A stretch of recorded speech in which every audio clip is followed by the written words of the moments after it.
Hello there. It is Sunday, November 23rd, 2025, and it's 5:43 p.m. and I am in Maricopa, Arizona. I actually just had to kind of move my spot around a little bit because I was sitting on top of a bunch of ants, and I was like, well, I'm old enough to know about this whole ants in your pants kind of thing, so I might as well go ahead and get to safety before things reach some kind of a head. Although I guess my feet are still kind of in a compromised position. There's just ants everywhere. Interestingly, by the time I post this clip, I will already be back in Georgia.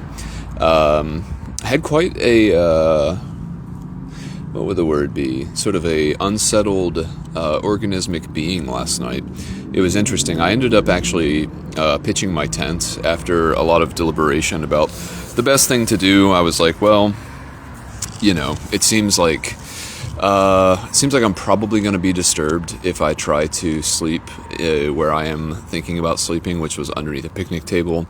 And then at some point, some very sweet and overly concerned people came by, and this woman was like, "Hey, come over here." And so I went over, and she was like, "Are you homeless?" And I was like, only recreationally, only as much as I want to be. And they're like, "Oh, okay, well, we were just wondering if you wanted a burrito." And I was like, "No, I actually just ate. I'm happy and good. I appreciate your kindness. It's very sweet of you, but no, I'm doing really well. Pretty happy to be here." So in order to avoid possible situations like that, what is this thing? I guess that is a pen, as they say. I ended up going behind what was it? It was just one of those curved walls, and then basically just hiding. And everything went perfectly well. I was pretty confident because of the place that I had specifically positioned myself, and the fact that it was behind an area of the rest center that was not used for anything. I was just like, well, this will probably be fine. And it was until about 6:15 when some guy came by and he was like, "You can't camp here." And I was like, all right, well, kind of already did, but I'll move on. I didn't say that part, but I did say that I would just go ahead and move on. And the guy was nice enough, I got up and moved all my stuff over to one of the picnic table areas again, and basically just started to repack my stuff. I knew that there was a pretty decent looking gas station about 8 miles east, farther east of where I was camping, and so I was like, well, I'll just shoot for there and we'll go from there. And so I spoke a little bit more to the guy who had asked me to no longer be camping. Sometimes you no longer be camping, though. Sometimes it really do be like that. And he was like, "If my boss saw that, he'd have a fit." And I was just like, first of all, I don't know what your boss. I don't know. I was just like, dude, it sounds like your boss has a lot of control over things, which I guess that's what a boss does. But if they're pretty rattled by small things like someone camping in a rest area, which I personally, I'm sure I could look into this. But I am a little bit uncertain. I guess the thing about it is it's sort of like a tacit agreement. It's like, if the alternative is that you're so tired that you could cause an accident and hurt yourself or someone else, then you should definitely stay there and you should definitely sleep there. They obviously don't want you to make that your home. But if you're passing through, it seems perfectly acceptable. And if you're passing through, for me, obviously, I'm on an interstate, so I'm not even supposed to be there really to begin with. And then the fact that I don't have this metal box that separates me from everything else outside. I understand why they say no. In theory, but just not in actual practice. So again, another instance where forgiveness was greater than permission. But I had a pretty big crisis last night, just internal turmoil. I just kept thinking, I was like, I want to do something else. I don't know what it is quite yet, but every time I would try to go to sleep, I would just kind of wake up. No, I didn't even wake up. I would just toss and turn, and then I'd have a thought, and I'd be like, oh, I can look into that. And then so I started to kind of like put this new plan together. And it was funny because like it's a multi-step plan. And at a certain point, I was like, researching and exploring a bunch of variables in order to achieve the resolution of what I was looking for, which I was also kind of putting together as I went. Because I was like, ultimately, again, what I want is something different. And I want to start piecemealing whatever that means together so that I can see a greater image of the whole through its pieces. I also just ate 2 peanut butter wraps, so get ready for a bunch of voice clearing, unfortunately. But in any case, so I was like, okay, I want to do something different. Like the idea of being on the interstate for like 1,700 more miles, I was like, that doesn't sound very fun. That doesn't sound like something I want to do. It sounds like something I have very recently done, which I have, going through Utah, Nevada, and western Texas. It was just like so desolate so often. And, that was fine experientially to do once. But to do it again, it's almost like, well, I wouldn't choose to do it again. And here I am choosing to do it again. So I was like, I want something different, saguaro cactuses and I don't know. I don't even know. Like all that stuff is cool to look at, but I'm always kind of struck when people talk about like areas and climate zones that they like, because I'm just like, well, if you like the desert, then I feel like you haven't really spent intimate time in the desert. And if you have spent intimate time, I would want to hear about your experience because, for me, obviously I have a very specific experience, which is just like, okay, the desert presents a very specific type of obstacle, which is one of extreme scarcity, which has not really been the part and parcel of this ride to that point, when I'm somewhere on the southeast side of the United States, or really anywhere coastal, eastern coast of the United States, like the services, it's almost hard to find areas where you could be 20 miles from any kind of service. Like that just doesn't really happen. I'm trying to think if there's any notable experience that I can recall from all of the riding that I have done where I was nervous justifiably because I didn't have access to services.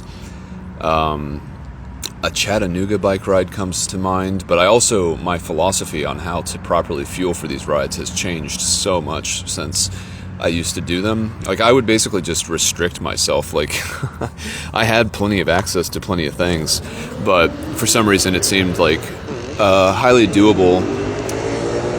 Getting a preview of what I get to listen to all night. What was I saying?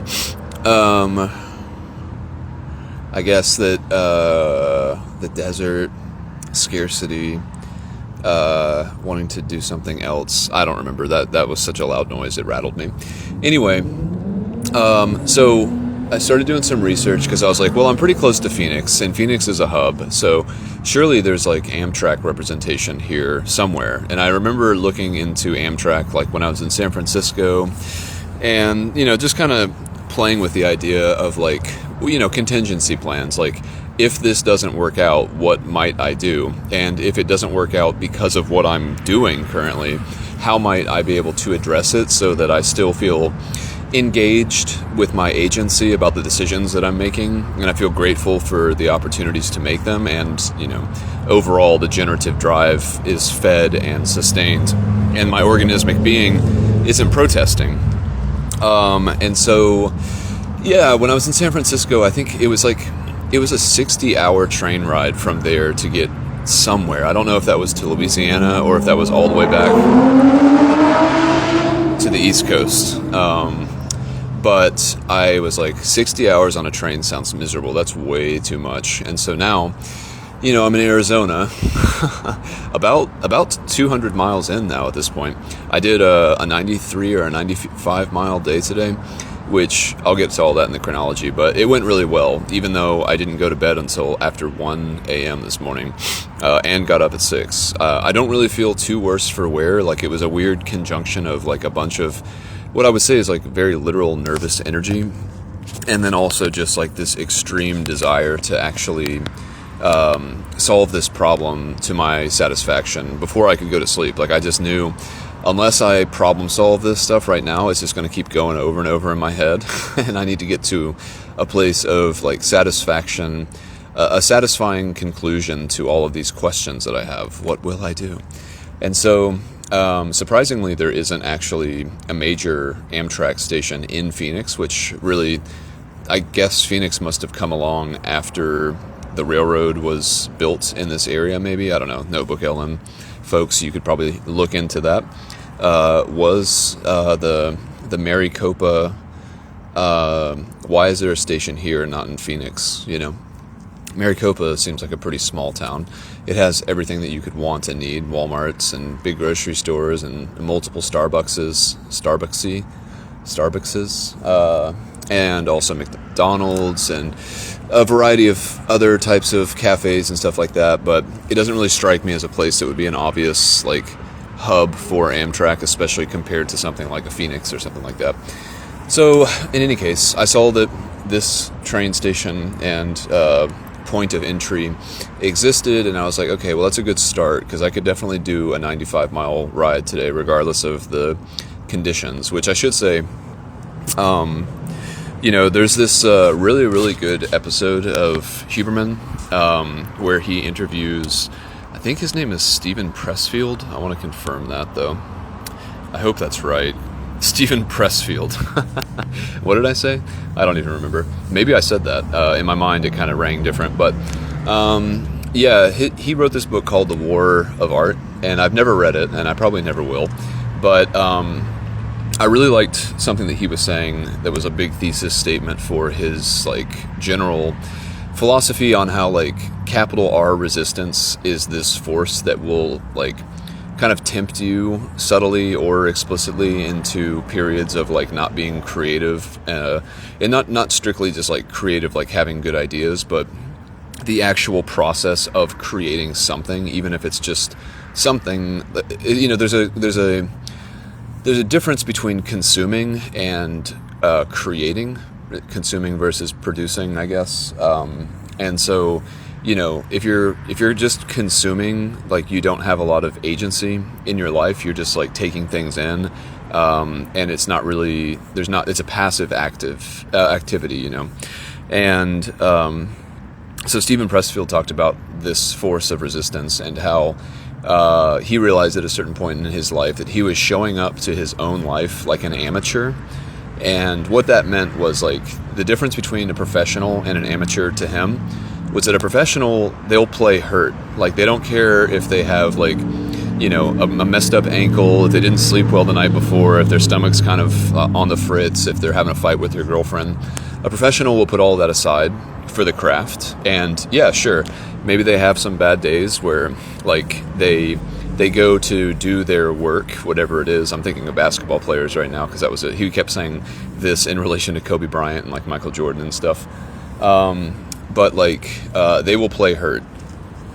Whereas an amateur attitude is like, an amateur will decide to do work based on how they feel. So if they wake up and they don't feel well rested, or like they don't feel like they ate well enough, or all of these things, that their feelings will override their professionalism.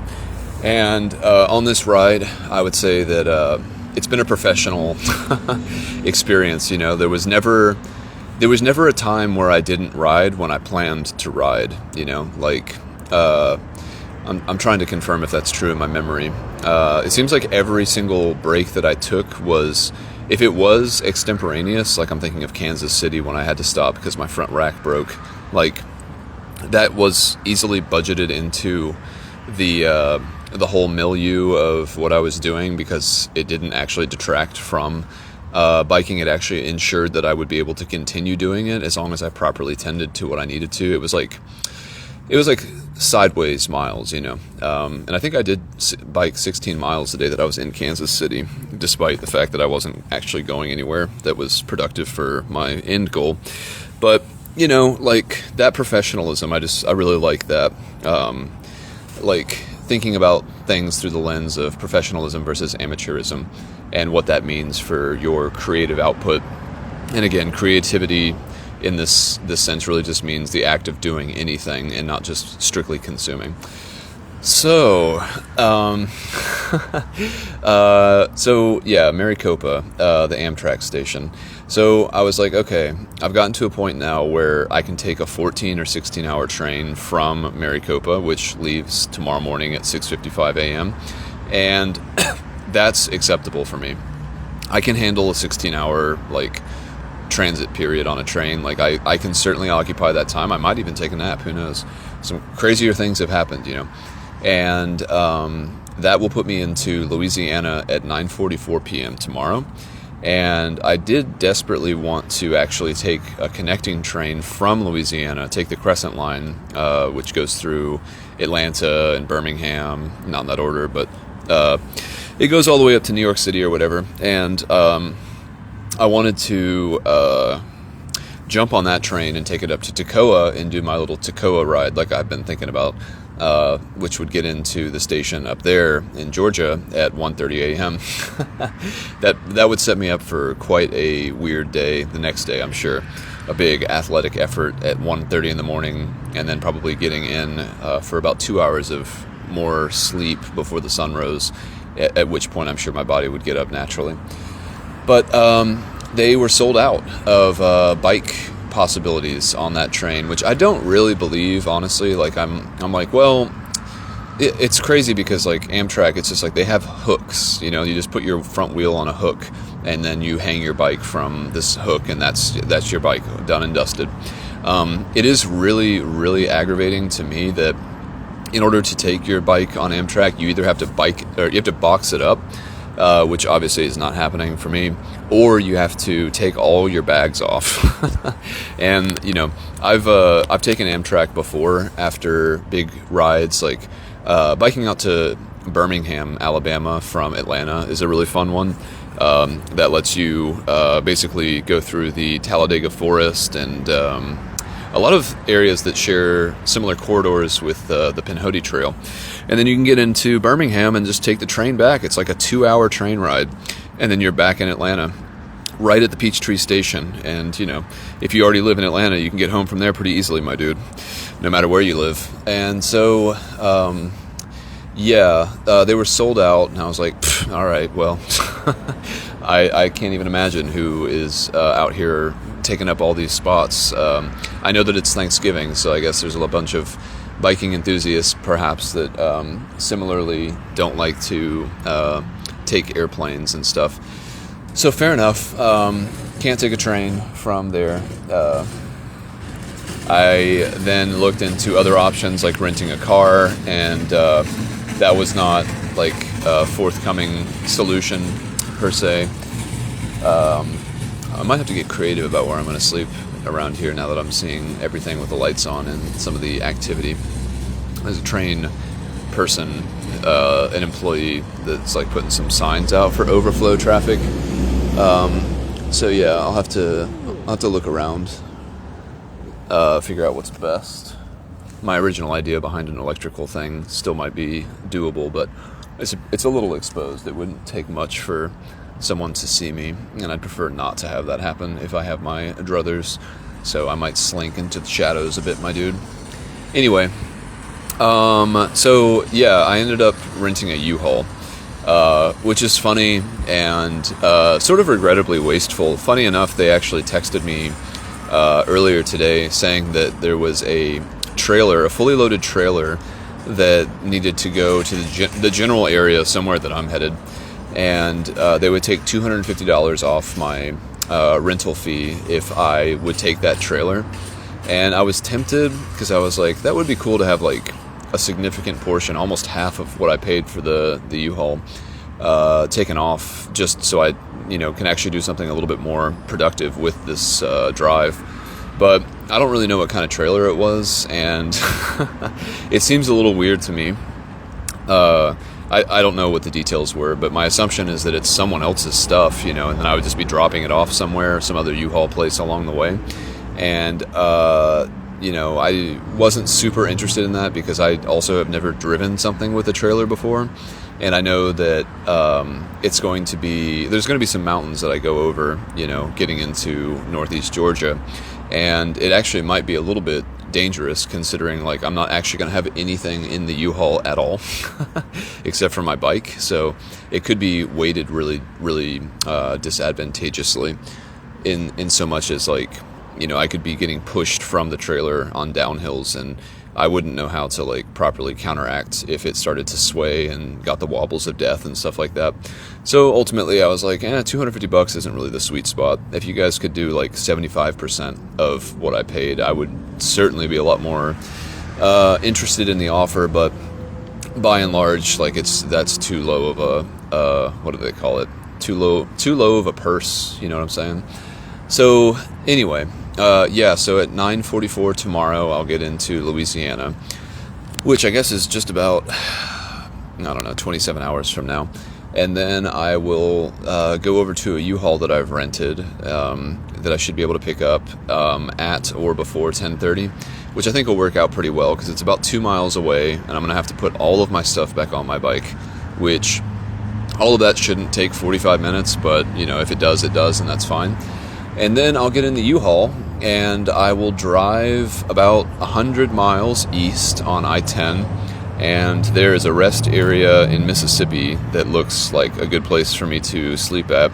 And I've even like thought about it to the degree of like what I'm basically going to do is just find a dark corner, open the rear part of the U-Haul just enough for some fresh air to come through, and I'll use my bike to like prop the door open. And then I'm just going to sleep in the back of it. And I'll get up at 6 or whatever and then drive the rest of the way, which should be 6 or 7 hours to northeast Georgia from there. And then I'll be home.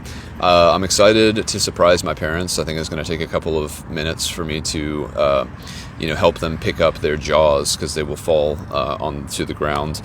And what else? My my idealized fantasy is that I pull into the driveway, which they have like a little thing that it's like a tripwire thing. So when vehicles pull in, there's like a beep that happens inside the house. So they're always kind of like listening for that. And then I want to honk the horn and then them come out and like see how confused and flabbergasted they are. And then I'll be like, anyone order a prodigal son? Something like that. Someone order a prodigal son? Something like that. And then I'll be back. And, the real reason why I ultimately have decided that I am done with this ride is that I had gotten to a point where I, first of all, am excited about something else, which is, trying to really put some time and effort into this Ridge Runner position. I'd like to go and get some certifications for wilderness first aid and generally, do as much as I can between now and when the season might start, which I suppose would be February, and really make it to where like I'm a shoe-in for the position. There are a few other positions that are open currently, but none of them that really, really grab me. I don't have a lot of the same experience that they're looking for as much as I do for the Ridge Runner position. Like telling people about Leave No Trace and how to do PCT bear hangs and hiking and picking up trash, that sounds like a fantasy to me. If I could get paid to do that, I would be very happy for those 4 or so months. It'd be so awesome. So that's really cool. I like the idea of that. And conversely, I didn't like the level of risk that this continued journey poses to that goal. I don't think that there is anything that is inherently riskier than any other time I've been on the ride so far to this point.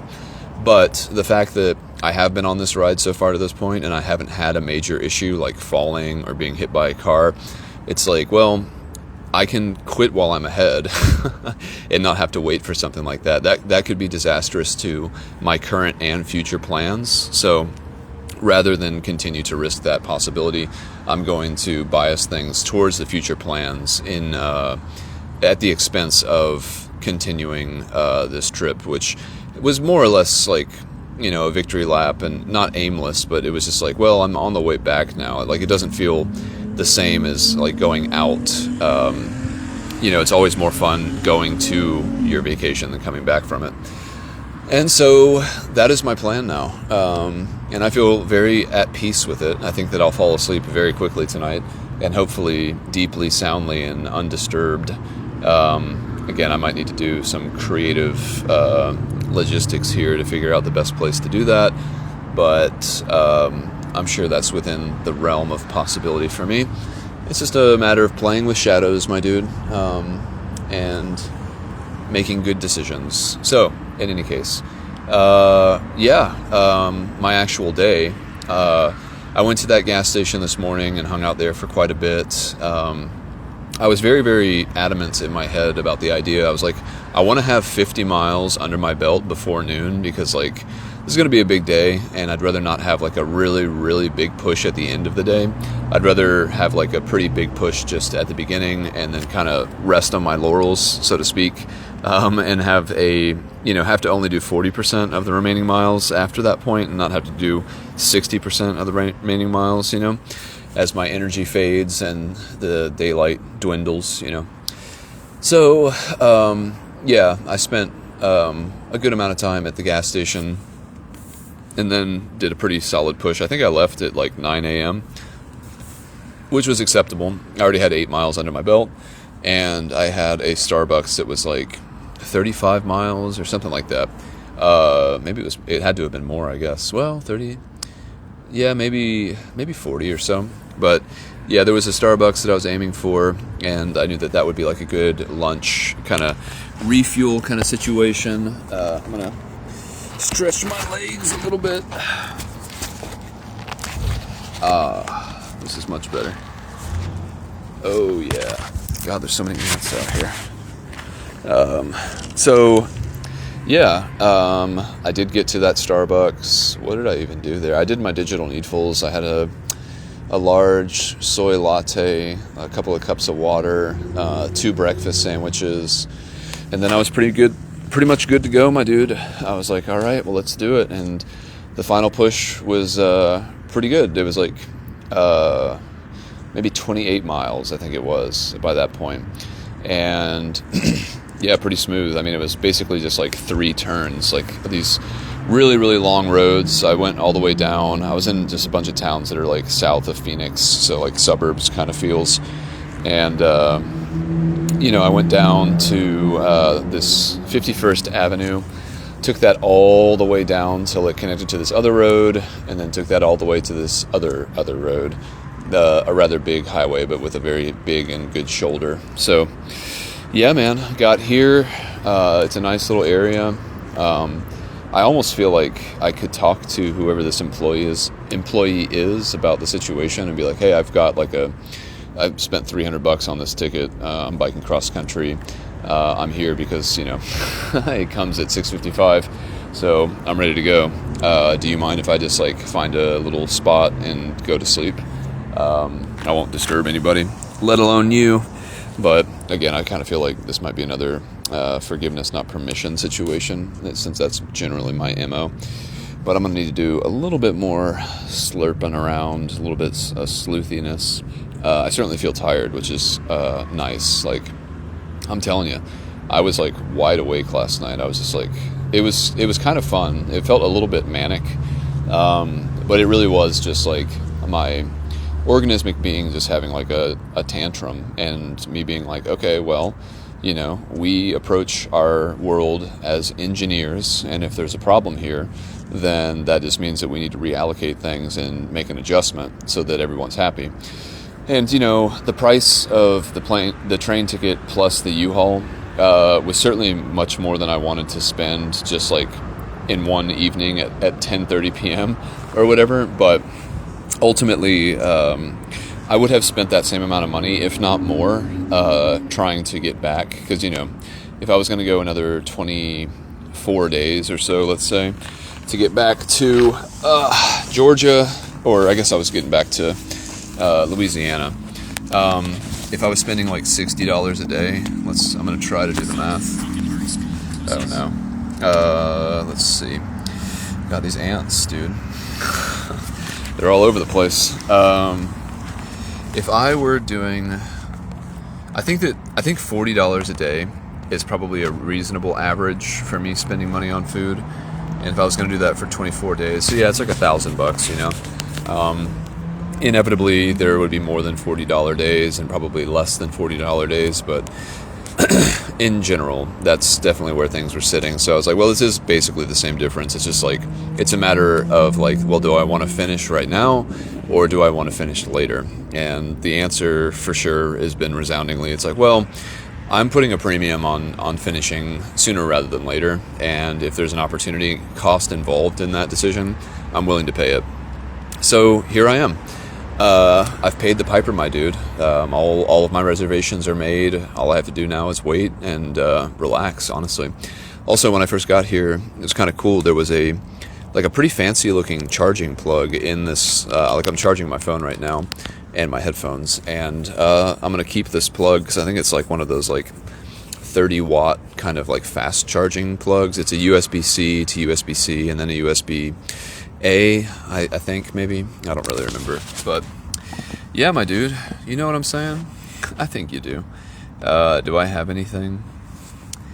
Not really. No, I don't. I thought of another tagline, but it's one that comes to mind pretty often, which is, nothing matters and you can too. I think that's a good title for a book.